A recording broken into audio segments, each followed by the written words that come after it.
या पुस्तकासंदर्भात बोलले,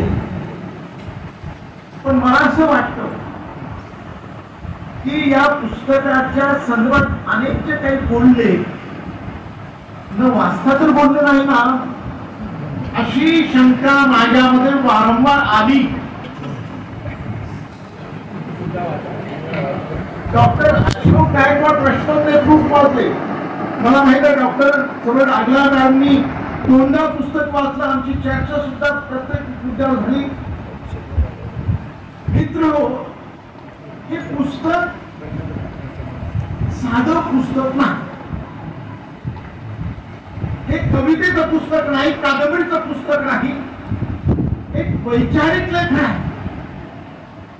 एका विशिष्ट वैचारिक पातळीवर चिंतन करून बुद्ध धर्माच्या संदर्भात लिहिलेलं पुस्तक आहे डॉक्टर गायकवाड. आपण निश्चितच अनेक या पुस्तकाच्या संदर्भात बोलण्यापूर्वी मी लेखिकेला धन्यवाद देतो की हा जो विषय हा विषय साधा नाही, हा दुर्बोध आहे. हा दुर्बोध विषय आहे. बुद्धाची सौंदर्य दृष्टी हा दुर्बोध म्हणजे न कळणारा कठीण असलेला विषय आहे. हा सोपा विषय नाही, पण या कठीण विषयावर लेखिकेने जे चिंतन केलं, माझ्याशी वारंवार तो संवाद झाला, ती चर्चा झाली आणि त्यातून त्यांनी तो लेखन ते पुढं गेलं. एका दुर्बोध विषयावर लिहिलेलं पुस्तक.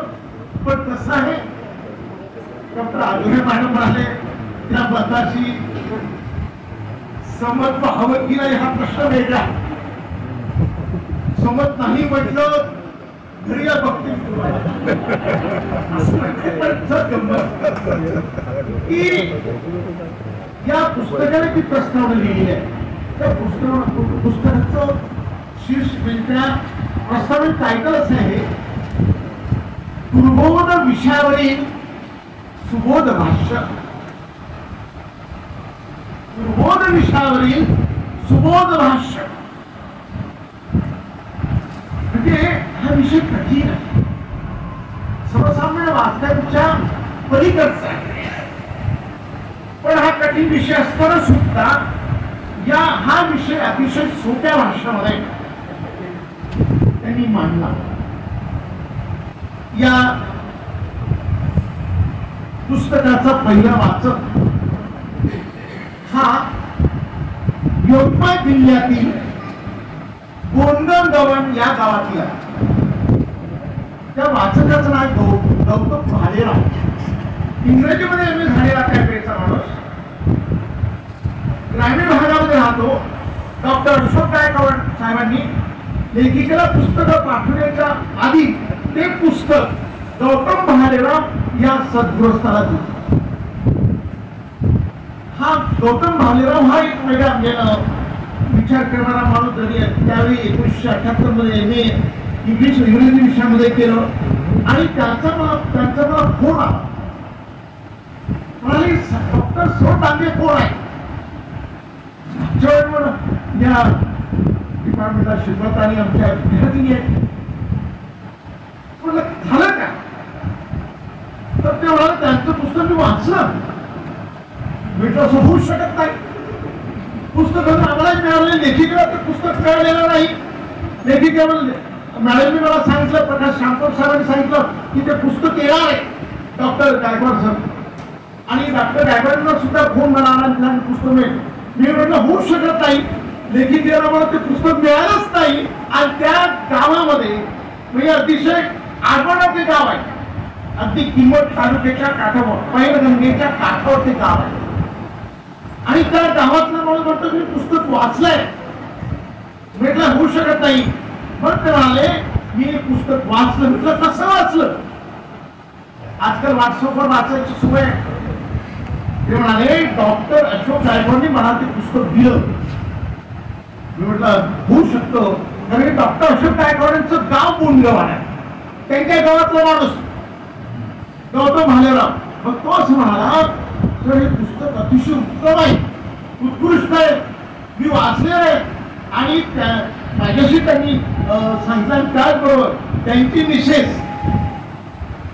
त्यांनी आगल्या मॅडमला फोन केला आणि आगला मॅडमला या प्रतिक्रिया कळवल्या.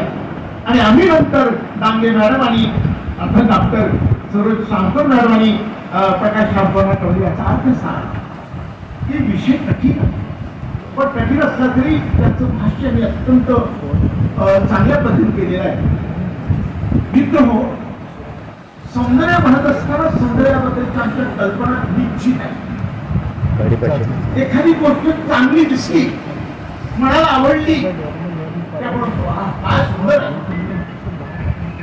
चांगली म्हणजे आपल्याला चांगली गोष्ट दिसल्यानंतर आपल्याला सुंदर वाटते आणि मनाला आनंद, मन आल्हाददायक होतं, मनाला एक वेगळे म्हणायचं की नाही काहीतरी आपण चांगलं बघितलं. हे सौंदर्य आहे. सौंदर्याच्या म्हणजे बाह्य सौंदर्याच्या व्याख्या, पण बाह्य सौंदर्य जे आहे हे बाह्य सौंदर्य क्षणिक असतं. सौंदर्यामुळे काय होतं, मनाला आनंद मिळतो, मनाला सुख मिळतं सौंदर्यामुळे, चांगली गोष्ट. पण हे बाह्य सौंदर्य जे क्षणिक आहे, लेखिकेने फार सुंदर उदाहरण दिलेलं आहे. त्या उदाहरणाच्या संदर्भात डॉक्टर आगले यांनी आमचा चांगला म्हणजे चांगली चर्चा असेल. आणि ते उदाहरण येतात कोकिळ पक्षाचं. बरोबर आहे आगल्या मॅडम, मी चुकत नाही. तर कोकिळ पक्षाचं बघा, कोकिळ पक्षाचा रंग कसा असतो, कावळ्याचा. काळा कसा असतो, काळा असतो. लहानपणी शाळेमध्ये सुद्धा काळा रंग कसा असतो, काळा म्हणजे कावळा, कावळ्याचा रंग तो काळा. तर ते मुलांना चटकन समजतं. तसंच कोकिळ हा जो पक्षी आहे हा काळ्या रंगाचा असतो, पाहायला काही सुंदर नसतो. पण कोकिळ पक्षी जेव्हा गातो, जेव्हा कुकू करतो, तेव्हा त्याचा तो मधुर आवाज आमच्या कानाला आनंददायक वाटतो. त्या कोकिळाचा आवाज आहे. कोकिळ हा पक्षी नर पक्षी आहे. अलीकडे आपण बघितलं की गायन कोकिळा लता देशमुख नाव देतात. हा कोकिळा नर पक्षी आहे. आता आम्ही आजकाल डॉक्टर गायकवाड मला सुद्धा माहित होतं. माझ्यावर सुद्धा म्हणजे मला असं वाटतं कोकिळ हा म्हणजे मादी आहे असं मला वाटत होतं. पण आगळ्याकडे मी ती गोष्ट माझी लक्षात दिली की तो मादी आहे, ती नर आहे. तर सांगण्यात तसं कोकिळ पक्ष कापूट असतो, कासारखा असतो, त्याच्याकडे सौंदर्य नसतं. सौंदर्य कुठे आहे, त्याच्या आवाजात. हे आतलं सौंदर्य, बाह्य सौंदर्य नाही, म्हणजे रूपाचं सौंदर्य नाही. रूपाचं सौंदर्य बाह्य सौंदर्य हे क्षणिक असतं, ते मूर्त असतं. सौंदर्य जे बाह्य सौंदर्य हे कधीही टिकाऊ नसतं. क्षणिक आनंद देतो ते सौंदर्य, क्षणभर वेळ वाटतं, कारण त्या गोष्टी टिकणाऱ्या नसतात. आणि अशा या पार्श्वभूमीवर बुद्धाचं सौंदर्य किंवा बुद्धाने सम्यक सौंदर्यदृष्टी काय मांडलेली आहे हे लक्षात घेणं आवश्यक आहे. बाबासाहेब आंबेडकरांनी बुद्ध आणि त्यांचा धम्म हा ग्रंथ लिहिला आणि या ग्रंथात म्हणजे तो ग्रंथ व्हॅल्यूम नंबर 10 मध्ये आहे. व्हॅल्यूम नंबर 11 म्हणून प्रक्षिप्त झालेला आहे. आणि या व्हॅल्यूम नंबर 11 वर 589 पानावर एक अतिशय फार सुंदर वाक्य आहे. बाबासाहेब आंबेडकर काय म्हणतात, the Buddha was so fond of the beautiful. The Buddha was so fond of the beautiful that he might well hear. त्यामुळे तो मनुष्य सुधारणार आहे, त्याला काही समजणार आहे, त्याला विश्वास आहे, त्याला ही दृष्टी द्या, त्याला ही समजावून सांगा, तो सुधारेल. नाही तुमच्या घरात त्याच्या घरातले जबरदस्तीचे फोटो तुम्ही काढून आणले दुसऱ्या वेळेस तुम्हाला घरात प्रवेश देणार नाही. तो सुधारणार नाही आणि तुम्हालाही काही कार्य करता येईल, नुकसानच होऊ शकतं. आपण बंगाली बघितलो पुस्तक प्रकाशित झालं आहे, त्याचा मला खूप आनंद होतो. डांगे मॅडमच्या पुस्तकाबद्दल आणखी तुम्ही समीक्षा करायची असल्यामुळं त्याबद्दल कधी बोलू इच्छित नाही, परंतु सौंदर्य शास्त्र आणि त्यामध्ये बुद्धाचा पाहण्याचा दृष्टिकोन तर आपल्याकडे प्रामुख्याने आहे. त्यामुळं सुंदर विचार संस्कृतीमध्ये यंकिंचित बुद्ध वचन सब्बम ते सुभाषितम, हे जे काही बुद्धाचं वचन आहे सर्व सुभाषित आहे आणि सुभाषित हे सौंदर्य आपल्याला उन्नत करतात, आनंद देतात आणि या पद्धतीला हे सौंदर्य आपण बुद्धाची सौंदर्य दृष्टी आपल्याला प्राप्त झाली पाहिजे. आणि ती प्राप्त होण्यासाठी म्हणून बुद्धाची शिकवण जिच्या 4 आर्य सत्य आणि अष्टांगी मार्ग आहे, 10 पावलं आहे, तिथे सगळं काही साऱ्या या पुस्तकामध्ये आलेलं आहे. ते आपण जरूर वाचावं आणि या सुंदर सूत्र अशा प्रकारे आस्वाद घेण्याचा प्रयत्न करावा. आणि जे मी आपल्याला सांगितलेलं आहे की बाबासाहेबांची जी भूमिका होती की नामांतर धर्मांतर केल्याशिवाय तुम्ही बौद्ध होऊ नये, ते सूत्र आपण जरूर शिकणार. वस्तीमध्ये परिवर्तन झालं पाहिजे, बौद्ध समाजाचं चित्र लोकांना दिसलं पाहिजे आणि या बौद्ध समाजाकडे पहा, काय ऐकलं पाहिजे, काय समजूत पण ऐकलं, किती बंधुभाव त्यांच्यामध्ये, ते एकमेकांसाठी किती खपतात, किती मदत करतात, त्याचं सार्वजनिक कार्य किती चांगलं होतं, ती किती दानी माणसं आहे, किती प्रेमळ माणसं आहे, त्यांच्यामध्ये निरसन आहे, कुठल्या प्रकारच्या वाईट गोष्टी नाही, कायम सगळ्यांच्या मदतीला तयार असतात. हे ऐक्याचं चित्र, हे बौद्ध समाजाचं आदर्श चित्र जर निर्माण व्हायचं असेल तर बुद्धाची सौंदर्य दृष्टी आपल्याला स्वीकारलीच पाहिजे. आणि बाबासाहेबांनी ज्या पद्धतीने स्वीकारायला लागल्या त्या पद्धतीने ती स्वीकारण्याची प्रेरणा आपल्याला या ग्रंथामधून मिळो. मी अपेक्षा बाळगतो आणि अशा प्रकारचं चांगलं पुस्तक दिलं म्हणून गांधी मॅडमला त्यांनी धन्यवाद देतो. आणि हे त्यांनी आपल्या गुरुला अर्पण केलं आहे, त्यामध्ये त्यांनी फार मोठा औचित्य दाखवलेलं आहे, त्याबद्दल सुद्धा मी त्यांचं अभिनंदन करतो.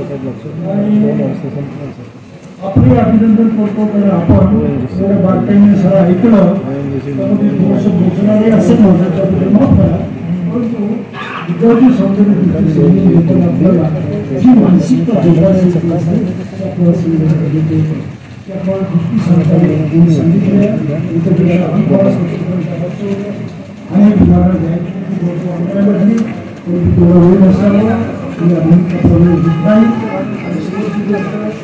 मला आपण तत्वज्ञानाची मांडणी आणि मांडणी म्हणजे सौंदर्यशास्त्राच्या दृष्टिकोनातून आपण माहिती आहे की बुद्ध तत्वज्ञानामध्ये काय 4 आर्य सत्य, पंचशील आणि अष्टांगी मार्ग आणि 10 पारमिता बोधिसत्व बरोबर आहे. हा बुद्धाचा म्हणजे बुद्धाची म्हणून मग इथे कुठे सौंदर्य, बुद्धाला सौंदर्य काय अपेक्षित होतं या संदर्भातलं अतिशय सुंदर विश्लेषण लेखिकेनं अतिशय प्रभावीपणे केलेलं आहे. आणि म्हणून त्या संदर्भात काही गोष्टी या ठिकाणी आपल्याला मांडणार आहे. बुद्धाने सांगितलं सौंदर्याची कसोटी काय असते, म्हणजे सुंदर दिसते, मनाला आवडली म्हणून आपल्याला तिथे म्हणजे सौंदर्य दिसते. पण बुद्ध म्हणतात की सौंदर्याची कसोटी सत्य आहे, असत्य नाही. सौंदर्याची कसोटी सत्य आहे आणि सौंदर्याची अट नेमकी काय, कंडिशन काय आहे, सौंदर्याची कंडिशन अटशील आहे. बुद्ध असं प्रतिपादन करतात की सौंदर्याची खाण म्हणजे नेमकं काय. बुद्ध स्पष्टपणे प्रतिपादन करतात सौंदर्याची खाण म्हणजे सदाचरण, आपलं आचरण, योग्य आचरण, पंचशिलेनुसार आचरण, अष्टांगी मार्गानुसार आचरण, हे आपलं सदाचरण आहे. आणि सौंदर्याला फुलणारी प्राप्ती कोणती, सौंदर्याला फुलवणारी तत्व म्हणजे करुणा आणि मैत्री. करुणा आणि मैत्री असल्याशिवाय सौंदर्य फुलू शकत नाही. आणि सौंदर्याची फुलक ती काही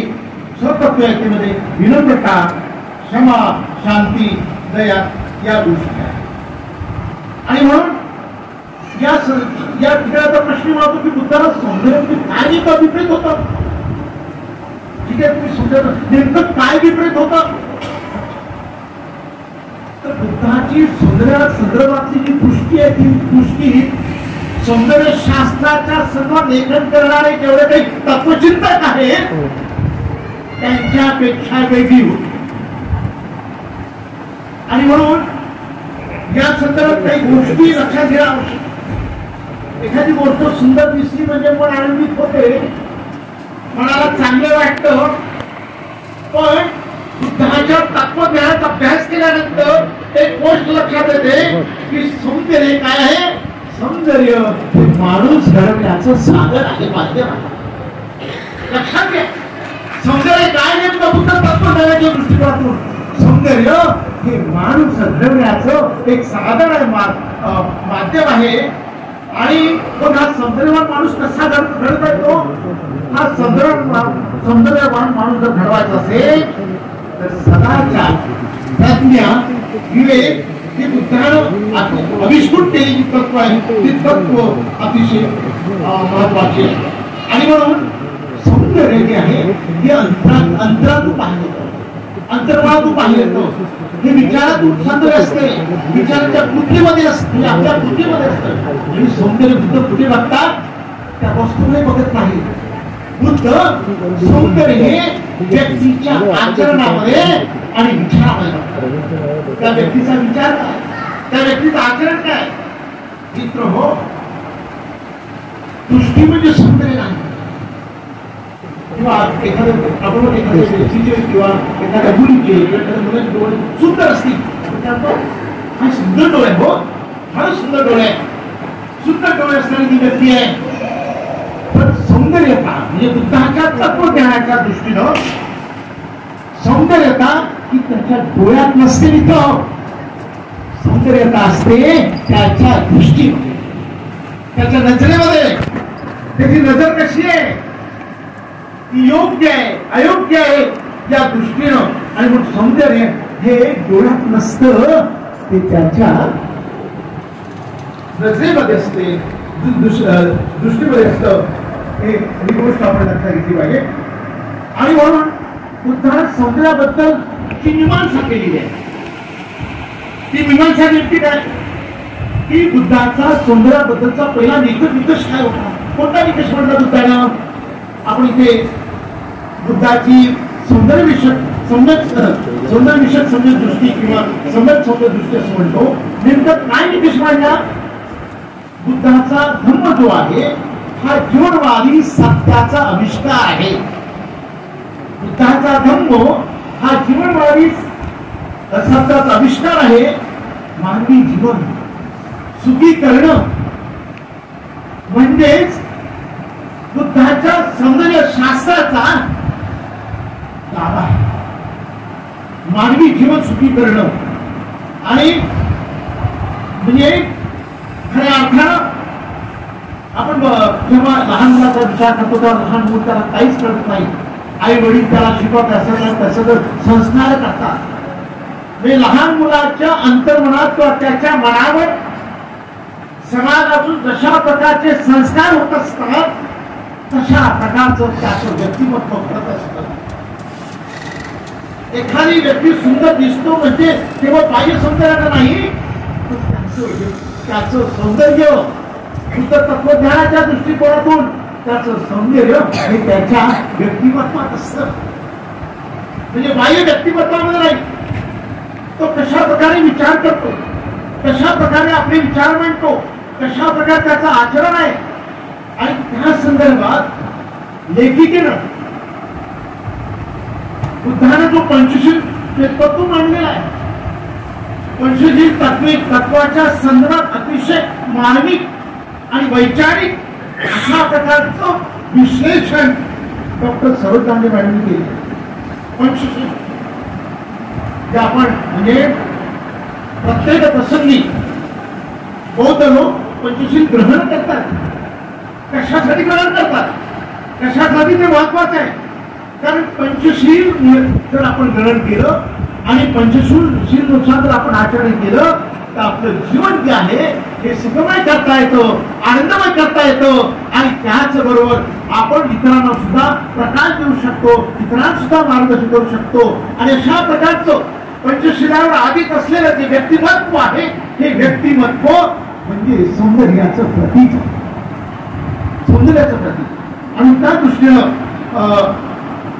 बुद्धाने सौंदर्याचं विश्लेषण केलेलं आहे आणि लेखिकेनं अत्यंत योग्य पद्धतीने मांडलेला आहे. अगदी एक दोन गोष्टी उल्लेख करतो, मी थांबतो, वेळेचा भान मला आहे. आपण सौंदर्य कुठे बघतो? बुद्ध सौंदर्य माणसाच्या अंतर्मनामध्ये बघतात. आपण सौंदर्य कुठे बघतो? बाहेर बघतो, नजरेनं बघतो, मूर्त वस्तूमध्ये बघतो. सौंदर्य हे व्यक्तीच्या अंतर्बाह्य कृतीमध्ये शोधतात, कृतीमध्ये, त्यांच्या आचरणात आणि त्यांच्या विचारात बुद्ध सौंदर्य शोधतात. आणि म्हणून मानवाचे शुद्ध आचार विचार हेच त्याच्या सौंदर्याचं प्रतीक आहे. ही गोष्ट आपल्या लक्षात येईल. आणि म्हणून बंधूंनो, हे पुस्तक आपण अवश्य वाचावं.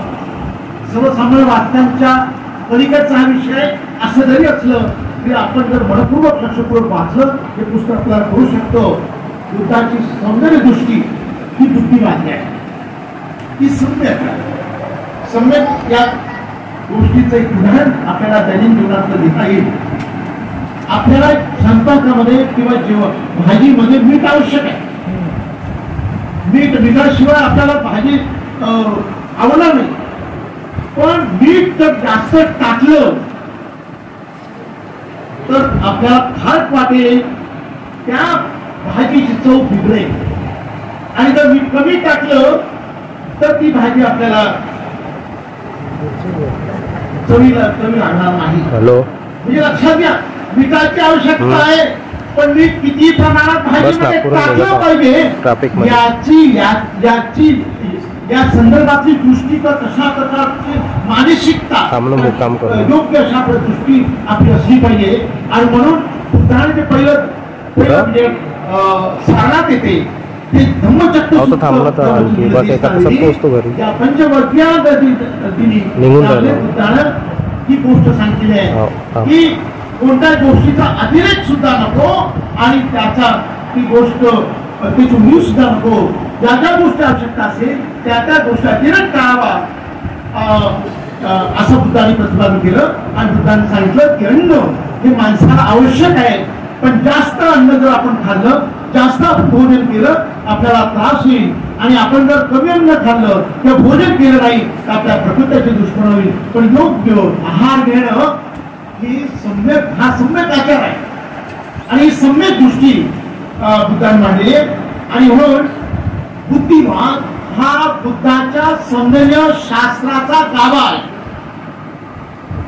डॉक्टर शैलेंद्र लेंडे सरांनी सौंदर्य शास्त्राच्या व्याख्या सांगितल्या. मराठी साहित्यामध्ये सौंदर्य शास्त्राबद्दल काय त्याबद्दल बोलले. परंतु बौद्ध धर्मामधला जो सौंदर्य शास्त्र आहे हा विषयच वेगळा आहे.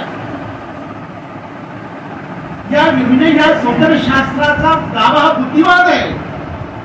आणि इतकंच नाही तर बुद्धाने म्हणजे सौंदर्य दृष्टीचा सौंदर्याचं मूल्यांकन करीत असताना सम्यक दृष्टीचा वापर केलेला आहे. आणि सम्यक दृष्टी म्हणजे काय चांगलं, काय वाईट, काय इष्ट, काय योग्य ही ओळखण्याची क्षमता त्याच्यामध्ये असली पाहिजे. ही सम्यक दृष्टी.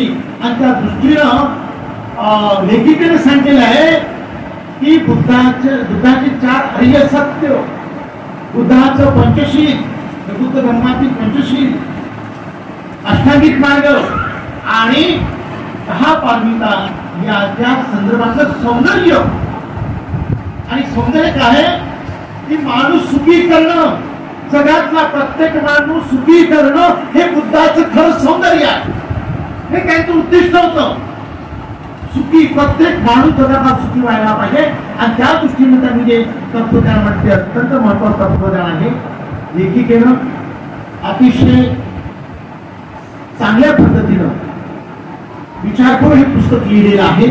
त्याबद्दल मी लेखिकेचं मनापासून अभिनंदन करतो. मला आनंद आहे. आणि त्यावर जेव्हा लेखन सादर होत तेव्हा आमची नेहमी चर्चा व्हायची. आपल्या मॅडमची सुद्धा चर्चा व्हायची. उद्या सुद्धा या विषयावर सातत्याने चर्चा करायची. अशा प्रकारचं पुस्तक लिहिलेलं त्याबद्दल मी त्यांचं अभिनंदन करतो. आणि डॉक्टर दांगे मॅडम, तुम्ही थांबू नका, अधिक आनंदित होऊ नका. अधिक पुस्तक तुम्हाला लिहायचं आहे याची जाणीव आपण ठेवावी अशा प्रकारची अपेक्षा व्यक्त करतो आणि ते थांबतो. वेळ बराच झालेला आहे.